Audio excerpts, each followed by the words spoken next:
collaboration with the Cyprus Mail, this is the Cyprus News Digest with Rosie Haralambous.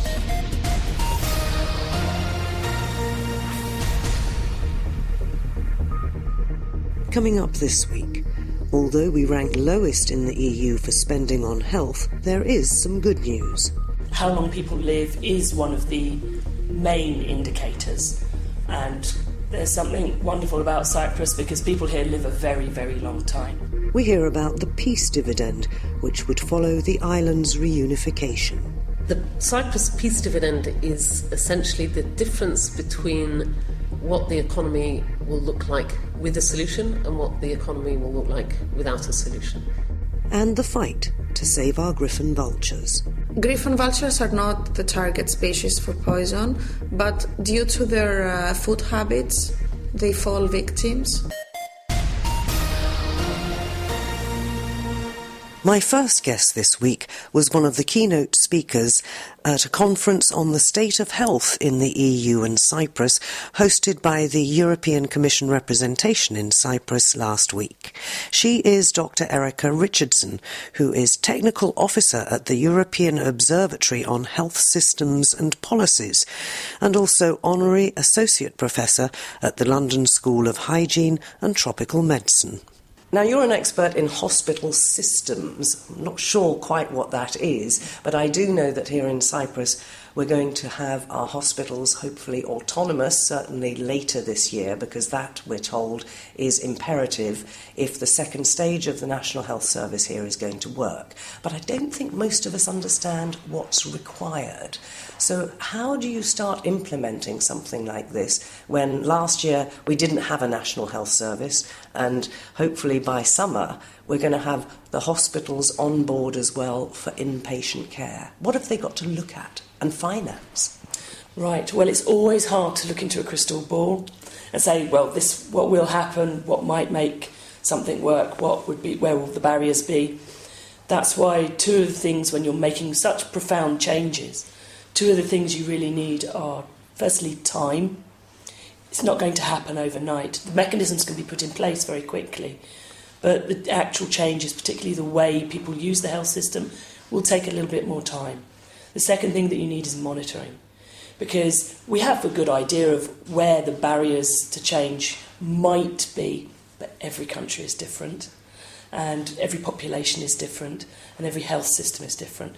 So monitoring is also really, really important, so that you can see that the way you pay for care, the changes that you've made in how you actually pay doctors, reimburse hospitals, reimburse other healthcare providers, the way that you're going to do that is putting the right incentives in place to make the changes that you need to improve equity in the system, efficiency in the system, and overall improve solidarity. And make it sustainable, presumably, Absolutely. Because the other thing is if the financing is wrong, then it's not going to last. Well, exactly, yes. That's where the efficiency and equity come in, because by building in greater efficiency into the system, then you make your system more resilient to future changes. And one size doesn't fit all, it seems. No, absolutely not. Every country is unique. And that's part of what makes my work so exciting. So, Erica, what were you actually telling people last week? Well, we were presenting the profile for Cyprus.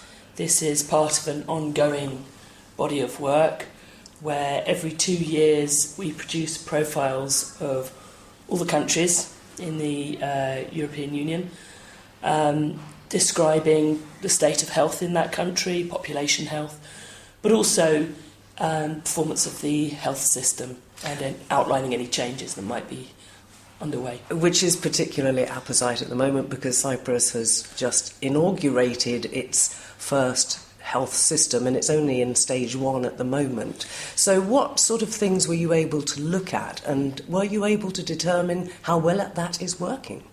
Well, obviously the report itself was written in 2019, so it was happening at the same time as all the discussions about the general healthcare system. So it's far too early to say at this stage what the impact might be. But what sort of things do you look at when you're assessing something like that? Are you looking at the age to which people are expected to live, or the incidence of various diseases among the population? What are the criteria that you examine? Okay, when we look at population health, yes, how long people live is one of the main indicators. And obviously Cyprus, there's something wonderful about Cyprus because people here live a very, very long time. A lot of the things that influence population health lie outside the health system. And in these reports, those are framed as risk factors. And those are things like how many people smoke, whether or not binge drinking is an issue, levels of obesity, how much exercise do people get, how much fruit and vegetables do people eat. So this report also looks at the risk factors.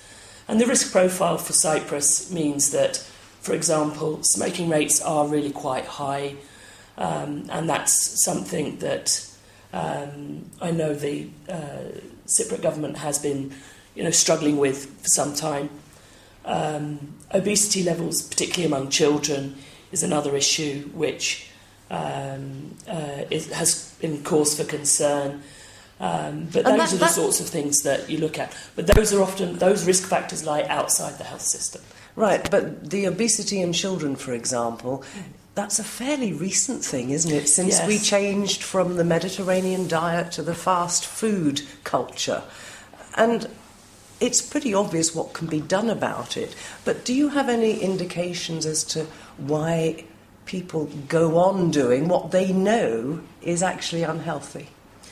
I think that, this is getting further away from health systems, which is my background, but most of my colleagues at the London School of Hygiene and Tropical Medicine would point you towards the commercial determinants of health.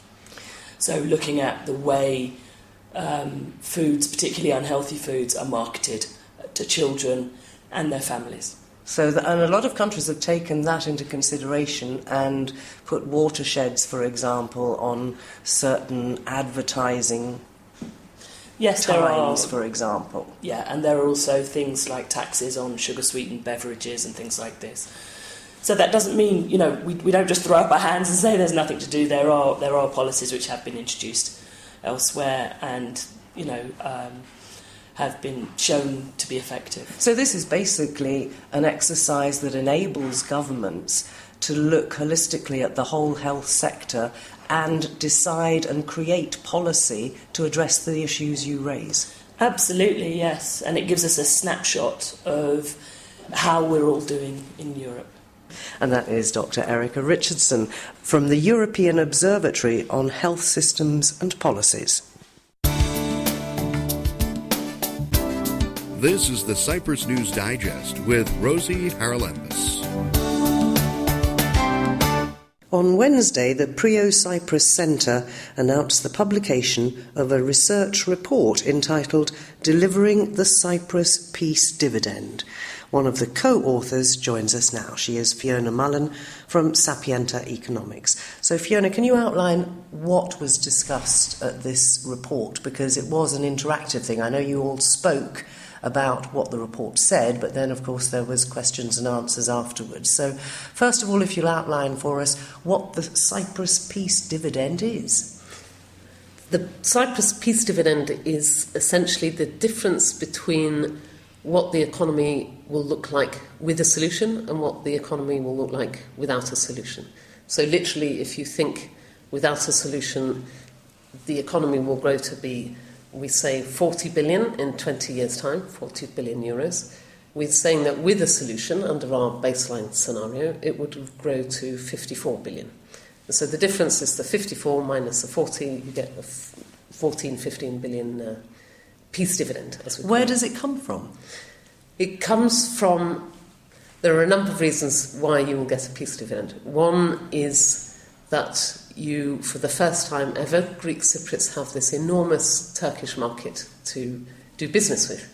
It's 650 billion euros, the size of the Turkish economy, one of the biggest economies in the world. And at the moment, Greek Cypriots don't trade with Turkey. Now, what we were saying today is, look, you're not going to be selling them washing machines or cars, But you will be selling them legal services, accounting services.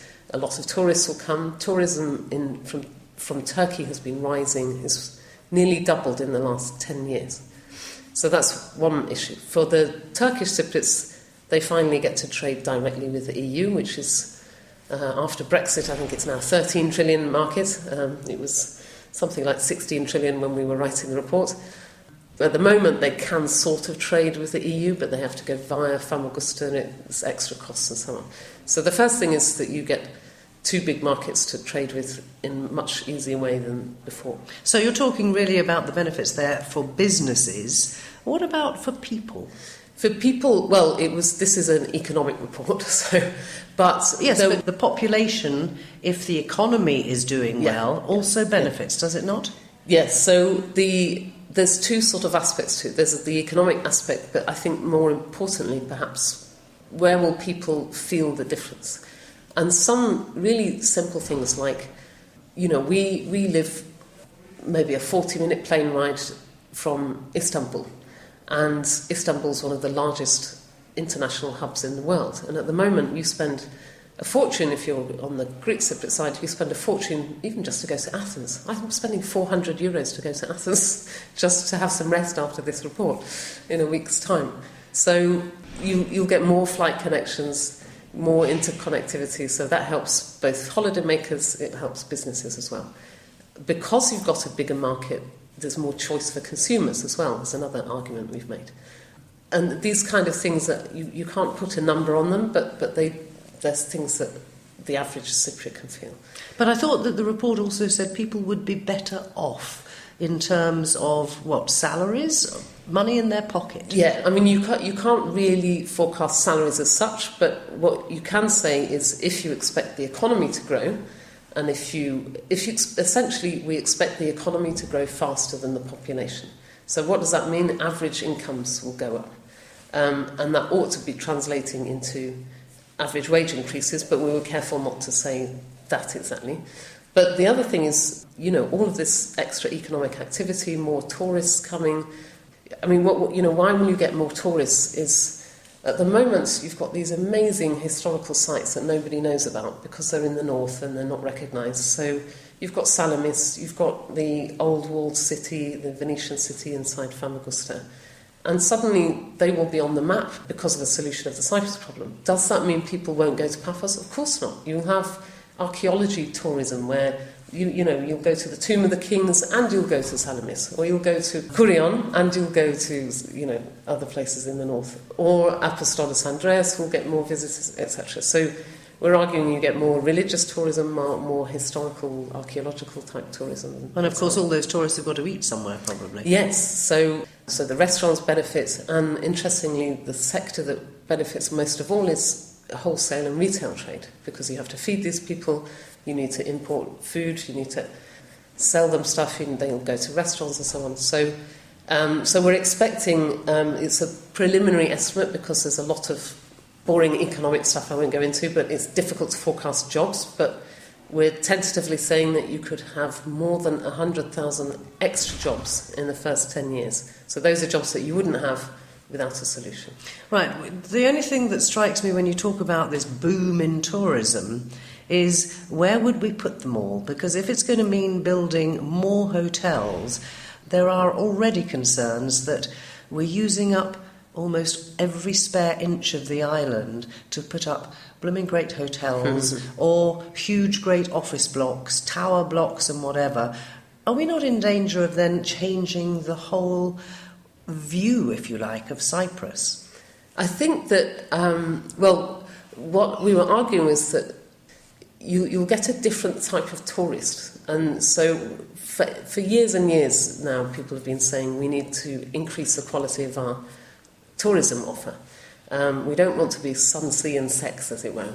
We want to attract those people who might come because they want to see the beautiful architecture inside Famagusta and things like that. So we do argue that there will be demand for more hotels, and we argue that there will be demand for hotels across the island, not just in Famagusta or Kyrenia, because this is one of the issues. We did a lot of focus groups as well as part of this research, And the Limassolians and the Paphites expected all the benefits to go to Kyrenia and Famagusta. But I think, if you, as I said before, you have a growing Turkish middle class who are looking for new experiences, they're going to be coming to Paphos and they're going to be coming to Limassol and Larnaca as well. It's interesting that you immediately said that there is a feeling in some places that it's only going to benefit the others.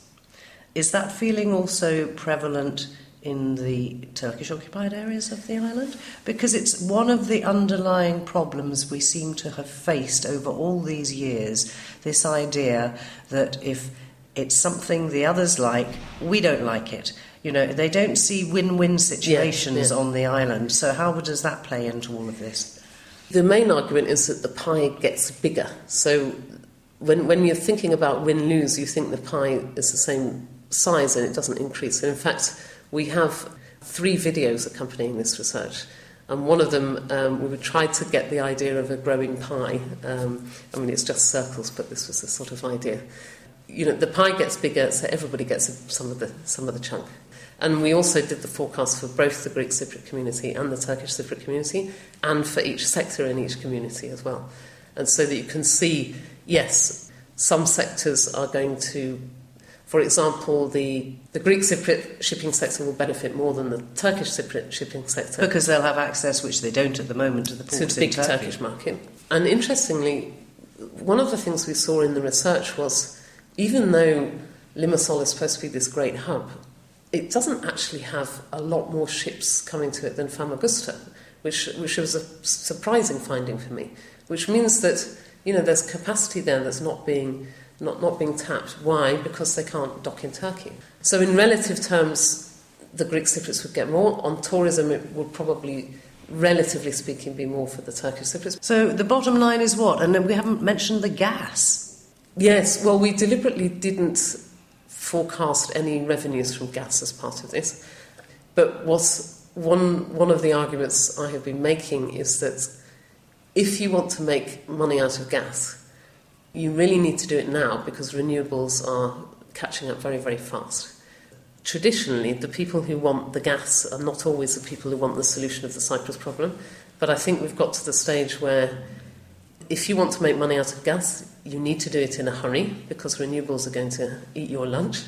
And the best way to do that, people might not like it politically, but if you've only got a commercial head, you need to solve the Cyprus problem to get that gas out of the ground and get your gas money. Otherwise, we've missed the boat. Indeed. Fiona, I think all of this information is available online. Where can people access? And it's in both Greek and Turkish, and I think in English. That's right. So there are 4 infographics in 3 languages. There are 3 videos in 3 languages, and there's the report in 3 languages, plus the presentation today in English. So you can find all of those at cyprus.prio.org/dividend. That's Fiona Mullin, who was one of the speakers at that presentation by the Prio Cyprus Centre on the Peace Dividend. That, of course, will only happen if we have a reunified Cyprus. You can subscribe to the Cyprus News Digest on iTunes for free and get the program downloaded to your phone or tablet so you can listen anytime, anywhere. The largest bird in Cyprus is the griffon vulture. Now, it's been endangered for many years, but BirdLife Cyprus has been working for the last goodness knows how many years to give it a chance. And a new project has been launched called Life with Vultures. Joining us from BirdLife Cyprus is Melpo Apostolidou. Melpo, tell us a little bit, first of all, about the critical state of the griffon vulture, I think I'm right in saying, in Cyprus. You're very correct, Rosie. The griffon vulture population has been diminished in the last decades.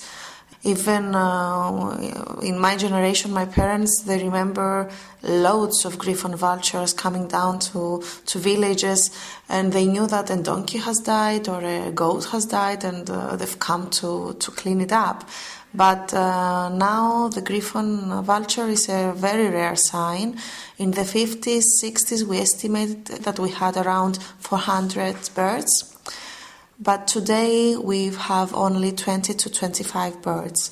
And as you understand, this is a a very small population, a non-viable population, and it is heading to extinction from Cyprus. Now, I think that you have in the past brought birds in from other places in Europe. Now, how has that worked? Because if the numbers are still so low, is it working? Can you do that again? Is that what this life with vultures is all about? It's a very good question, actually. There was a coordinated effort in 2012 to 14. It was another funding by the EU. And as part of that project, we had import birds from Crete to reinforce our local population. When that project started, we had around 8 to 10 griffons. So you can imagine that if we hadn't done that project, we might as well say that we wouldn't have any birds, any griffons today. So the numbers doubled since you started that project? It doubled, but they should have been higher, even higher, because we released about 22 birds then, and we've lost around 8 to 10 since the project ended, mainly because of poisoning. And we can talk about it later. So this project is another boost. The issue is that, and I must say that with the first project it was very successful because we know through tagging, GPS tagging the birds, that Cretan birds were acclimatized in Cyprus and they were united with the local population, and we also had incidents of breeding of a Cretan bird and a Cyprus bird. That was a very successful project, but those efforts were diminished by poisoning incidents. Before you go on with that, will you talk us through how you get the foreign birds to mix and join the group so that you can have a successful outcome and baby birds? Mm-hmm. So when you import birds, they have to be kept in special-made aviaries for a few months. There are different protocols.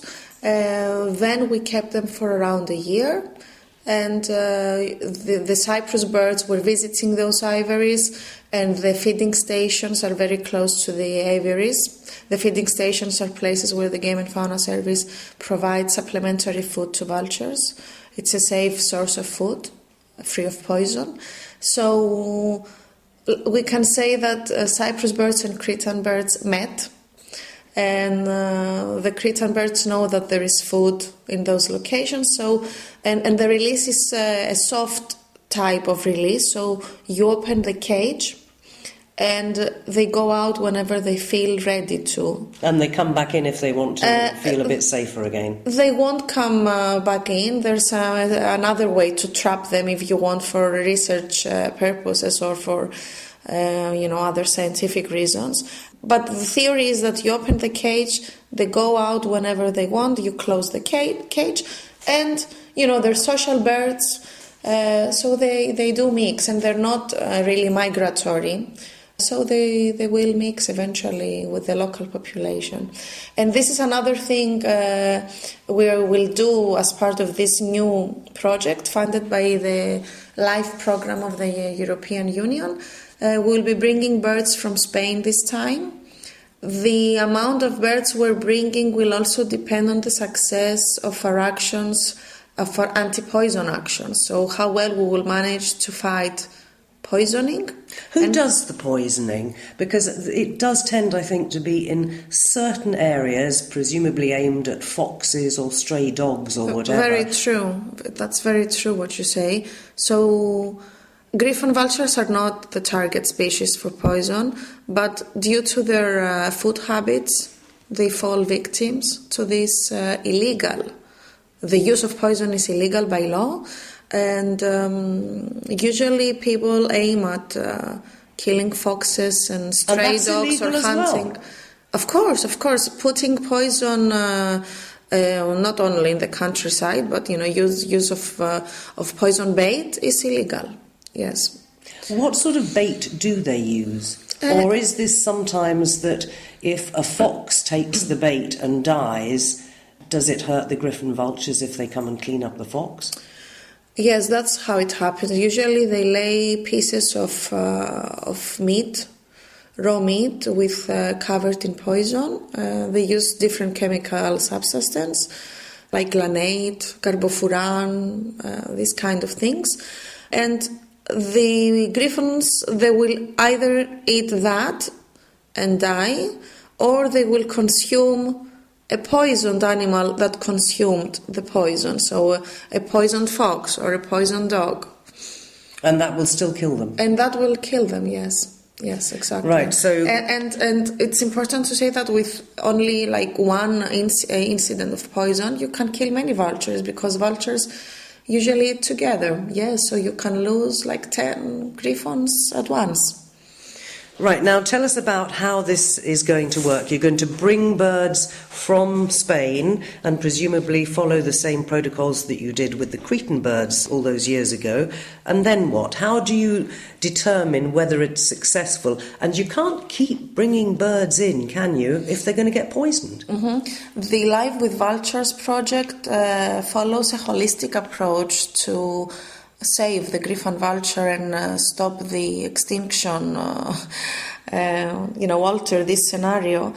And what it will do, this project, it will address a number of threats to the griffon vultures. So it's not only about bringing birds. So of course that would not be sustainable and viable. And it wouldn't be also right, bringing birds and them being poisoned in Cyprus. So what we're trying to do, and what we will try to do, is to address first the threat of poisoning on many different levels, policy level, on the ground, creating protocols. We have no protocols when we have a poisoning incident. There's never been a court case or a fine of somebody putting poison bait in the countryside. Let me ask you whether it would work if you have, I'm sure, a pretty good idea which areas or villages tend to be areas that may have people doing this. Is it feasible to get the mukhtar of the village or the village community council to, in a sense, adopt a vulture? They're not the most lovely birds, are they? And I wonder whether or not people just think, oh, those ugly things, and they don't think about the good they do with cleaning up a lot of the countryside. Well, as I said, the project will follow a holistic approach, so engagement with local communities and organized groups who are also outside in the countryside a lot, like hunters and farmers, hikers. We want all those people with us in this effort, and a special part of the project is dedicated, especially in working with the local communities and engaging with them, and in communities that are connected to griffon vulture areas and sites that are either griffon vultures are, feeding nearby or sleeping nearby or nesting. And we will also have many school activities with those local communities, and we will try to engage the public and engage the local communities and make them understand the implications of using poison and what somebody can do if they find poison. I mean, they should know and know what to do about it, so we can remove and save the griffons. And what about hunters? Because I think there was a case recently of a griffon being found with pellets in it. The hunting lobby here is huge, but they do like, in the last few years, to say that they're actually protecting bird species. So what can they do to help? Because it's absolutely ridiculous to think they could mistake a griffon vulture for what is a legal target. Well, we are very confident and sure that most of the hunters, the majority of hunters, are sensitized and they're not irresponsible. It's a responsibility having a gun and being outside in nature, and I'm sure most of them would be very against of pointing a gun against such a iconic bird, or any bird that it's not a game species. So what they can do is they're out there, they talk with other hunters, they have organized groups, and they can also spread the message, and they can warn us if they see poison, and they can report if they know somebody who is using poison.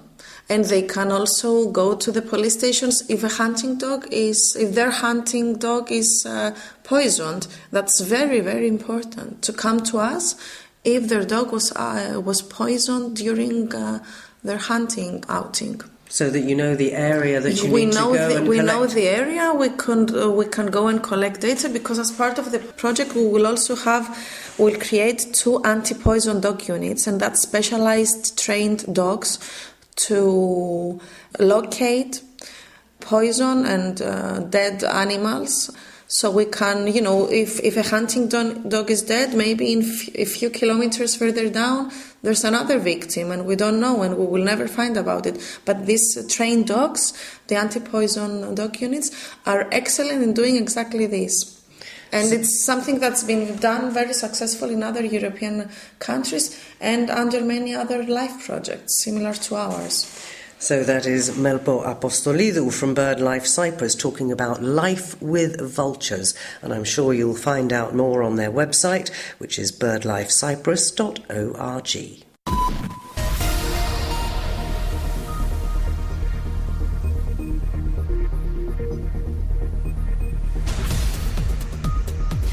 Well, that about wraps up this edition of the Cyprus News Digest. Many thanks for your company. Hope you'll join me next week. Till we meet again, take care and God bless. Bye-bye now.